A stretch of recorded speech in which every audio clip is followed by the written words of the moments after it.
আলহামদুলিল্লাহ আলহামদুলিল্লাহ রাব্বিল আলামিন ওয়াসসালাতু ওয়াসসালামু আলা সাইয়্যিদিল মুরসালিন ওয়া আলা আলিহি ওয়া সাহবিহি আজমাইন। মাননীয় স্পিকার, আমি সর্বপ্রথম সে মহান রব্বুল আলামিনের লাখো শুকরিয়া আদায় করছি, যিনি আমাকে ফাঁসির মঞ্চ থেকে মুক্ত করেছেন এবং মুক্ত জীবন থেকে জনগণের ভোটে সংসদে আসার সুযোগ করে দিয়েছেন। আমি সুপ্রিম কোর্টের সর্বোচ্চ আদালতে ফাঁসির দণ্ডপ্রাপ্ত আসামি ছিলাম। যে কোনো মুহূর্তে আমার ফাঁসি কার্যকর করা হতো। ঠিক সেই মুহূর্তে 24 সালের 5ই আগস্ট বিপ্লব বলি অথবা অভ্যুত্থান বলি, তার মাধ্যমে আমার মুক্তির পথ সুগম হয়। আমি এই জন্য জুলাই যোদ্ধা যারা শহীদ হয়েছেন তাদের আত্মার মাগফিরাত কামনা করি। যারা পঙ্গুত্ব বরণ করে এখনও হাসপাতালে আছেন তাদের সুচিকিৎসা এবং তারা যেন স্বাভাবিক জীবনে ফিরে এসে আমাদের সমাজে বসবাস করতে পারে, সেই দোয়া আল্লাহর কাছে করছি। মাননীয় স্পিকার, জুলাই আন্দোলন হঠাৎ করে হয়েছে, এটাও যেমন ঠিক নয়, তবে জুলাই আন্দোলন একটা সরকার পরিবর্তনের জন্য হয়নি। একটা সরকার যাবে, একটি সরকার আসবে, এই আন্দোলন তা ছিল না। একটা পরিবর্তনের আন্দোলন ছিল। আমি সময় যেহেতু কম, ব্যাখ্যায় না গিয়ে এই পরিবর্তন আন্দোলন ছিল বলেই আমাদের ঐক্যমত কমিশনের মাধ্যমে আমরা সুপারিশ দাঁড় করিয়েছিলাম, যার মাধ্যমে গণভোট অনুষ্ঠিত হয়েছে এবং জনগণ 70% গণভোটের পক্ষে রায় দিয়েছে।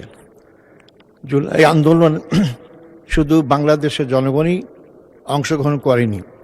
আমি ধন্যবাদ জানাবো আমাদের বিদেশে অবস্থানরত বাংলাভাষী ভাই বোনদের। তারা যদি কয়েক মাস রেমিটেন্স দেওয়া বন্ধ না করতো তাহলে এই আন্দোলন আর বেগবান হতো না। অতএব তারা আমাদের এই আন্দোলনের শরিক। আমি ধন্যবাদ জানাবো যারা বিদেশে সোশ্যাল অ্যাক্টিভিস্ট ছিলেন, তারা জনমত গঠনে অনেক ভূমিকা রেখেছেন। আমরা আজকে তাদের কথা ভুলে যাই, আমরা তাদেরকে স্মরণ করি না। অতএব এই জুলাই আন্দোলন এদেশের সাবেক জনগণের, এই আন্দোলনের শরিক ছিলেন আমাদের প্রবাসী ভাই বোনেরা, এই আন্দোলনের শরিক ছিলেন বিদেশে অবস্থানত সোশ্যাল অ্যাক্টিভিস্টরা। তাদেরকে আমাদের পক্ষ থেকে জানাই সংগ্রামী ছাড়ান। মাননীয় স্পিকার, আজকে অনেক সংবিধানের কথা বলা হচ্ছে, এখানে অনেক কথা শুনতে পাচ্ছি। আমার এই কথাগুলো শোনার মাধ্যমে একে ফজল হক সাহেবের একটা ঘটনার কথা মনে পড়ে যায়। তিনি তখন কৃষক শ্রমিক প্রজা পার্টির সভাপতি ছিলেন, রাজনৈতিক কারণে ব্যস্ত থাকতেন। তিনি একজন ভালো আইনজীবী ছিলেন। তিনি তার মামলা পরিচালনার জন্য কোর্টে আসলেন এবং তার সহকারী বললেন যে মামলা। তিনি অনেক বক্তব্য রাখলেন, যে কোর্টে বক্তব্য রাখলেন। তার সহকারী স্যার বললেন কি, আপনি সব তো আমাদের বিরোধী পক্ষের কথাই বললেন। তিনি তখন বললেন চুপ করো।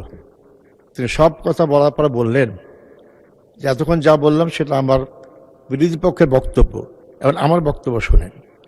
আজকে এই সংসদে এই কয়েকদিন ধরে আলোচনা শোনার মাধ্যমে আমার সেই কথাটাই স্মরণ হলো।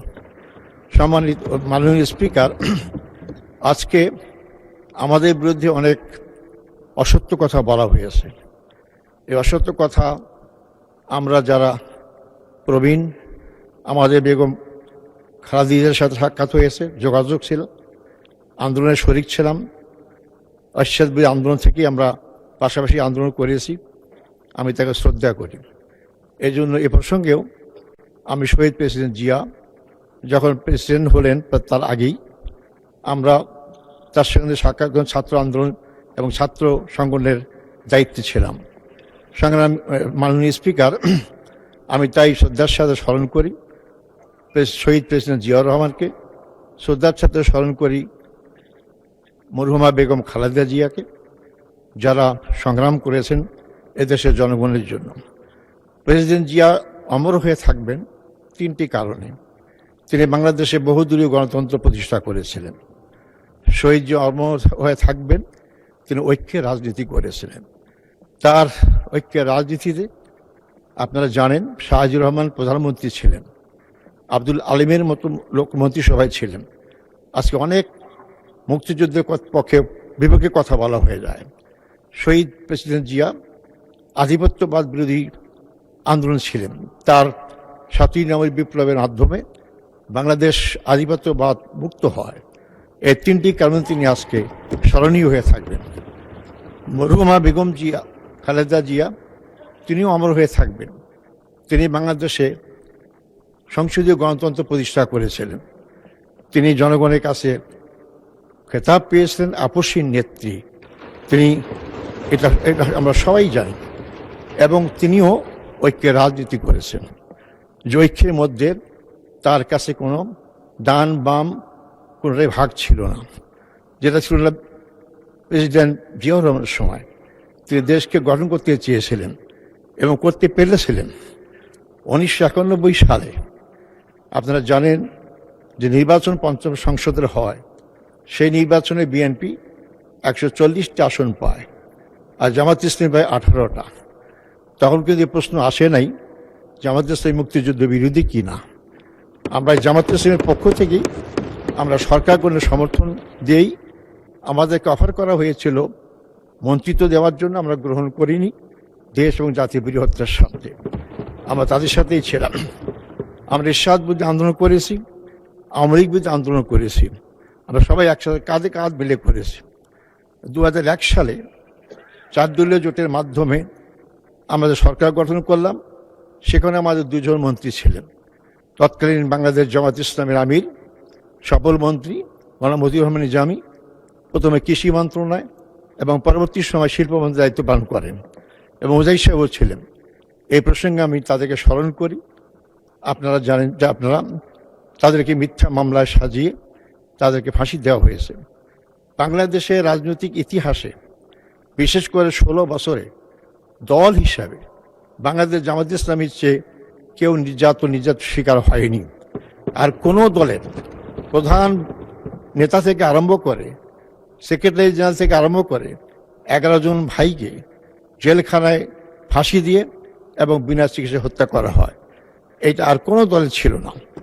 বাংলাদেশ জামাত ইসলামী প্রমাণ করেছে তারা বাংলাদেশের জনগণকে ভালোবাসে। তারা জীবনকে ভয় করে জীবন রক্ষা করার জন্য, সুন্দর জীবনযাপন করার জন্য কোনো সময় দেশ থেকে পালিয়ে যায়নি।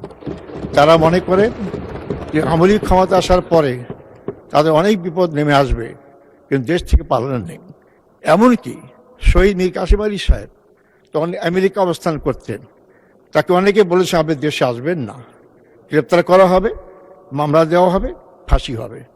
উনি বলেছেন বাংলাদেশ, তিনি দেশে এসেছেন, গ্রেপ্তার করা হয়েছে, ফাঁসির মঞ্চে গিয়েছেন, শহীদ হয়েছেন, দেশ তো ছাড়েন নাই।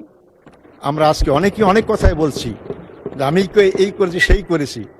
এদেশের জনগণ জানে কারা ত্যাগ বেশি স্বীকার করেছে। আমি কারো ত্যাগকে অস্বীকার করি না, ছোট করে দেখতে চাই না, কিন্তু এমন কথা বলবেন না যেটা জনগণ বিশ্বাস করে না এবং আমাদের মনে আঘাত সৃষ্টি করে। মাননীয় স্পিকার, মুক্তিযুদ্ধ নিয়ে কথা বলা হয়। বিএনপির দাবি করে মুক্তিযুদ্ধের দল, অথচ বিএনপি প্রতিষ্ঠা হয়েছে 1981 সালে 1 সেপ্টেম্বর। 1979 সালে 1978 সালের 1 সেপ্টেম্বর, আর মুক্তিযুদ্ধ হয়েছে 71 সালে। যে মুক্তিযুদ্ধ দল কিভাবে বিএনপি হতে পারে? তাহলে এটা কিভাবে মূল্যায়ন করব? অতএব আমি বলি, শোনেন আগে, বিএনপিতে মুক্তিযোদ্ধার লোকরা আছে, মুক্তিযোদ্ধার বিএনপিতে আছে এটা বলতে পারেন। তদ্রুপ জামাত ইসলামী তো মুক্তিযোদ্ধা আছে। মাননীয় স্পিকার, এই জন্য আমাদেরকে সবাইকে মূল্যায়ন করতে হবে। আপনি একদিকে বলবেন ঐক্যের কথা বলবেন, আবার ঐক্য বিনিষ্ট হতে হবে এই জাতীয় কথা সংসদে বলবেন, আবার পরবর্তী সময় আমাদেরকে নসিহত করবেন যে আপনি এমন কথা বলেন কি ঐক্য নষ্ট হবে। আমরা তো শহীদ জিয়া বেগম জিয়ার মুখে এই কথা শুনিনি, আপনাদেরকে অস্বীকার করবেন? নিজামী সাহেবরা আমরা যখন গ্রেপ্তার ছিলাম আমাদের মুক্তির দাবি বেগম খালেদা জিয়া করেছিলেন। তাহলে কি আপনি বলবেন যে উনি মুক্তিযুদ্ধ বিরোধী শক্তিকে বা দলগুলা লোকগুলাকে মুক্তির আন্দোলন করেছিলেন? কারণ উনি ঐক্যের রাজনীতি চেয়েছেন। দেশকে গঠন করতে হলে বিভক্ত রাজনীতির মাধ্যমে কোনো দেশ কোনোভাবেই এগিয়ে যেতে পারে না, কিন্তু আপনাদের সুর সেটাই দেখতে পাচ্ছি। মাননীয় স্পিকার, প্রেসিডেন্ট ভাষণের পর ধন্যবাদ জানানোর জন্য আমাকে এই সুযোগ দেওয়া হয়েছে। আমি প্রেসিডেন্টকে ধন্যবাদ দেবো কিভাবে? এই প্রেসিডেন্ট কে? তিনি আওয়ামী লীগের দোসর। আওয়ামী লীগে যা করেছে সবটা তিনি নীরব সাক্ষী। আওয়ামী লীগকে আমরা ফেসিস্ট বলছি। আওয়ামী লীগ ফেসিস্ট হওয়ার সুযোগ কিভাবে পেল? আমাদের দেশের আইন আর ভারতের সরাসরি সহযোগিতায়। আজকে সে আওয়ামী লীগ ভারতীয় পালিয়ে গিয়েছে। কিন্তু সেই আওয়ামী লীগের তৈরি করা ফ্যাসিস্টের প্রেসিডেন্ট এবং সেই আওয়ামী লীগ যে ভারতীয় আধিপত্যের দোসর ছিল, সেই প্রেসিডেন্টকে আমি কিভাবে সমর্থন করতে পারি? বরং আমি উল্টা বলবো, আজকে নির্বাচনের মাধ্যমে যে গণতান্ত্রিক সরকার হয়েছে, যারা ফ্যাসিস্টের বিরুদ্ধে আন্দোলন করেছেন, জেল খেটেছেন, অনেকে গুম হয়েছে, ইলিয়াসের মতো লোক, তারা কিভাবে ভারতীয় আধিপত্যবাদের দোসর আওয়ামী লীগের শিকন্ডি প্রেসিডেন্টকে ধন্যবাদ জানাইতে পারে? তাহলে কি আমরা ধরে নেব যে আপনারা কোনো ব্যক্তি, কোনো দল অথবা কোনো শক্তিকে খুশি করতে চান? শুধু তাই নয়, আমি বলতে চাই অত্যন্ত বেদনার সাথে, বিএনপি একটি বড় রাজনৈতিক দল, তাদের মহিলা নেত্রীরা রাজপথে আন্দোলন করেছেন এবং তাদের অনেক ভূমিকা আছে। কিন্তু আশ্চর্য দেখলাম যে তাদের সংরক্ষিত নারী আসনে গোপালগঞ্জের কাশিয়ানী থানার বন ও পরিবেশ একজন সম্পাদক মহিলা আওয়ামী লীগের, তাকে আপনারা মনোনয়ন দিয়েছেন। কেন? এটা কি আপনাদের দৈন্যতার কারণে যে আপনাদের কোনো মহিলা খুঁজে পাচ্ছেন না, নাকি আপনারা কোনো শক্তিকে খুশি করতে চান, তাদের সহযোগিতা ক্ষমতা থাকতে চান? এই প্রশ্নের জবাব আপনারা দেবেন। এই প্রশ্নগুলো জনগণের সামনে আসে, আপনারা খেয়াল রাখবেন। একটু আগে বললেন আমরা জান্নাতের টিকিট বিক্রি করি। অবশ্যই জান্নাত যেতে চাই, আমাদের আন্দোলন জান্নাত। আপনারা কি জান্নাত যেতে চান না? যে জান্নাত যেতে চান তার টিকিট বিক্রি করে বলেন কেন? আর যদি টিকিট কেউ বিক্রি করে, তাহলে কি অন্যরা কেউ জাহান্নামের টিকিট বিক্রি করে? অতএব আপনারা এ সমস্ত কথা বলে বিভ্রান্ত করার চেষ্টা করেছেন। 2008 সালে 2টা আসন থেকে বাংলাদেশ জামায়াত ইসলামী 11 দল 77টা আসন পেয়েছে। এই সমস্ত বস্তা বস্তা কথা লোকেরা বিশ্বাস করে না। আমরা বলতে চাই, আপনারা ক্ষমতায় এসেছেন, কিন্তু আপনাদেরই ক্ষমতাসীন মন্ত্রী বলেছেন লন্ডনের তারিকদের সাথে যখন প্রতিনিধির সাক্ষাৎ হয় তখনই ট্রফি দিয়েছেন। বাংলাদেশের জনগণের ভাগ্য সেখানেই নির্ধারিত হয়ে গেছে যে কে ক্ষমতা আসতেছে। অতএব কিভাবে আপনারা ক্ষমতায় এসেছেন আপনার বিবেকের কাছে প্রশ্ন করবেন। আপনারা জনগণের কাছে যা বুঝতে পারবেন। এটা আমার কথা নয়, এটা আমার কথা নয়।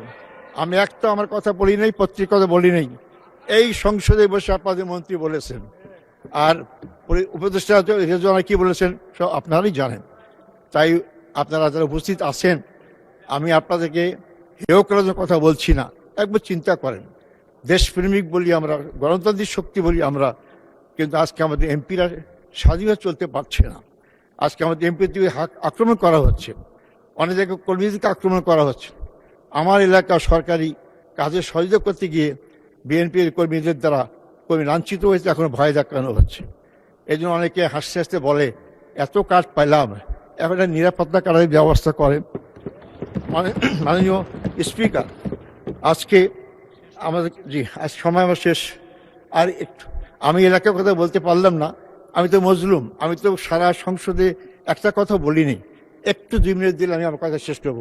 জি আচ্ছা, ঠিক আছে, আপনাকে 2 মিনিট দেয়া হলো এলাকার কথা যেহেতু বলবেন। আমার এলাকা অত্যন্ত গরিব এলাকা, উত্তরবঙ্গের রংপুর অঞ্চলের মধ্যে আমার বদরগঞ্জ তারাগঞ্জ অত্যন্ত গরিব। সেখানে 75 ভাগ রাস্তা মানে কাঁচা রাস্তা রয়েছে, সেখানে পাকা রাস্তার ব্যবস্থা হয়নি। আমি শুধু দৃষ্টি আকর্ষণ করবো, যানজট।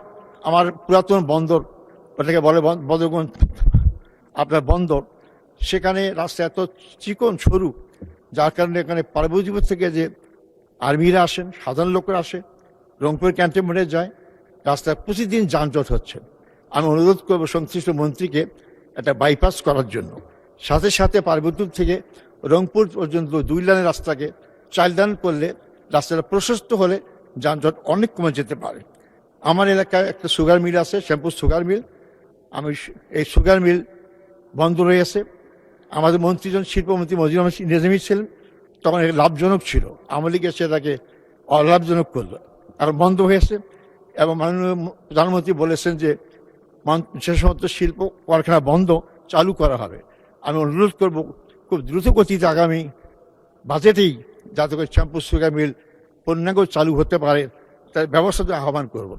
হাসপাতালের কথা বললাম না, সারা বাংলাদেশ হাসপাতালের সমস্যা। হাসপাতাল আছে, ক্লিনার নাই, এত অপরিচ্ছন্ন। এটা ইমিডিয়েটলি তার নিয়োগ করা উচিত। হাসপাতাল রোগী গিয়ে যদি পরিচ্ছন্ন না পায় তার রোগ তো আরো অর্ধেক বেড়েই যাবে। এই জন্য আপনারা চেষ্টা করবেন। তারাগঞ্জ হাসপাতাল 50 শয্যা উন্নীত করা হয়েছে, কিন্তু কোনো কার্যক্রম শুরু হয়নি।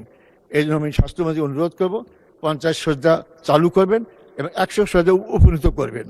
আমার এলাকার সবচেয়ে মাদকের সমস্যা, সীমান্ত এলাকার বেশি কাছাকাছি, যেগুলো নষ্ট হয়ে যাচ্ছে, সেটা সারা দেশের সমস্যা। কোনো খেলার মাঠ নাই। আমি সংসদীয় মন্ত্রীকে অনুরোধ করব যাতে করে সেখানে আর খেলার মাঠ, মিনি স্টেডিয়াম করা হয়। অনেক সমস্যা,